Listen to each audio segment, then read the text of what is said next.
Charles Berner, also known as Yoageshwar, was the originator of the Enlightenment Intensive, a process that is used today worldwide to seek self-realization by conscious, direct knowledge. Charles Berner passed away on June 24, 2007 at his home in New South Wales, Australia. I recorded this video of him during afternoon talks at his home in the Adelaide Hills of Australia in 1993.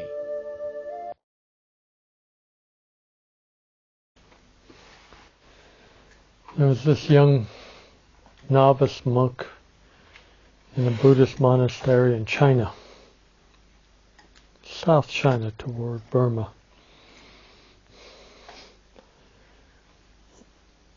And after he finally was qualified and was initiated into full monkhood, and a year had gone by, it was the tradition of that monastery for the monks then to leave the monastery and go out and live in the countryside one way or the other. So when it came time for that monk to leave, the abbot, or the head of the monastery, came to him and said, "I have one final word of advice to give you." And he said to the young monk,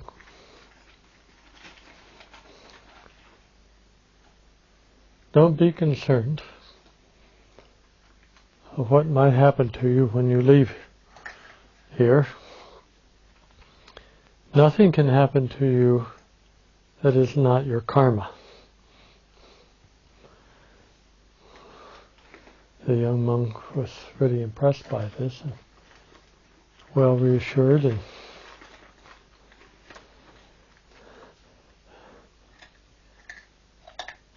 said goodbye to the abbot, and out he went. And he traveled several hundred miles, found a place by the side of the road, and thought this would be a good place as any, and went and sat down and decided he'd stay there. And been meditating there for about a year, when a young woman walked by on her way to the town, looked at him, walked on to the town, and later in the afternoon she came back, apparently on her way home, and saw him again. Thought, what a handsome young monk.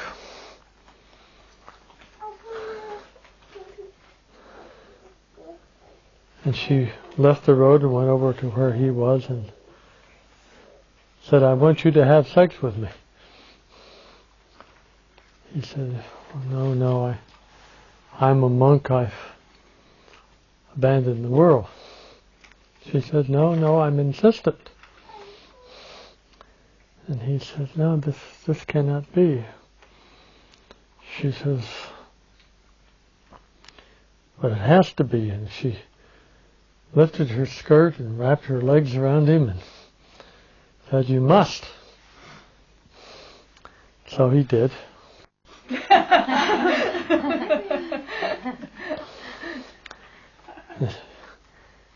She gets up afterwards and goes on home.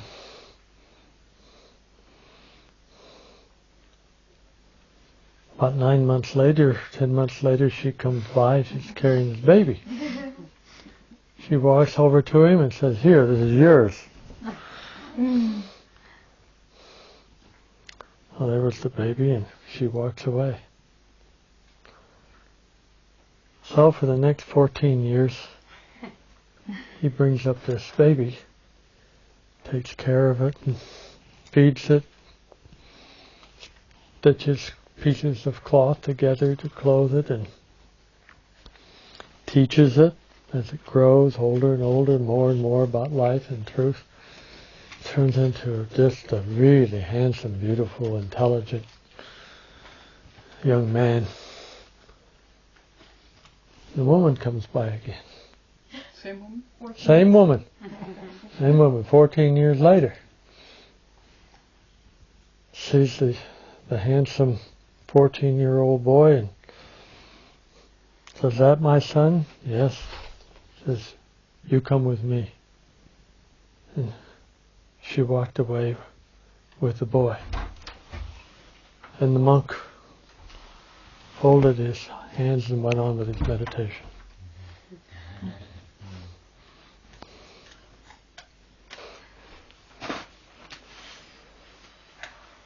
This is the story of Naropa and Marpa.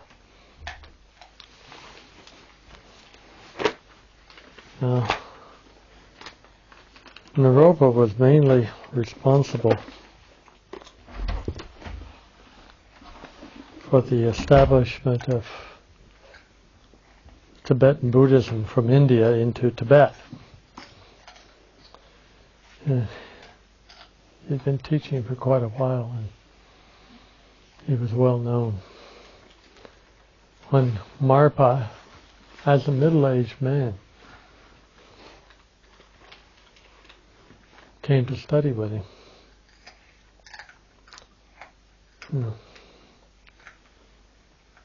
Naropa said, "Well, I don't know.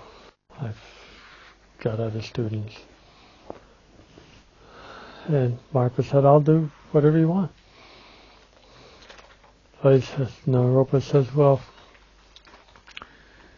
the first thing you'll need is a hut. So over there at the base of the cliff over there, you build a hut." So Marpa went right to work on it, and was about 90% finished when Naropa came over to inspect. He says, "Oh no," he says, "I didn't mean the bottom of the cliff. I meant the top." So Marpa disassembles the hut and carries it piece by piece up to the top of the cliff. Gets it about 90% finished, and Naropa sees it up there, walks up to the top of the cliff and looks around, and he says, "Oh, this view is way too broad." He says, "I've made a mistake." He says, "You better put the hut down at the bottom of the cliff."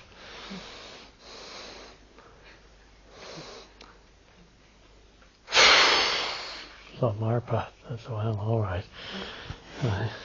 Takes it apart piece by piece and carries it back down and gets it about 90% assembled. Naropa comes over. On second thought, I think it should go up on top of the cliff. So Marpa figures it out. He said, "Ha, he's testing me." So he carries the hut back up top of the cliff and gets it about 90% assembled. This time Naropa just yells up to the top of the cliff, says, "Bring it down here." Marpa says, "Aha." A week or two later he had it almost 100% finished.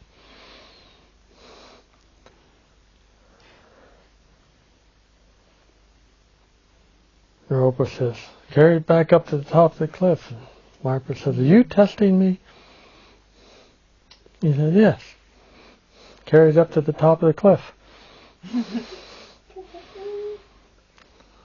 says, "Well, I don't know whether I want you to be my guru or not." But Marpa carried it up to the top of the cliff.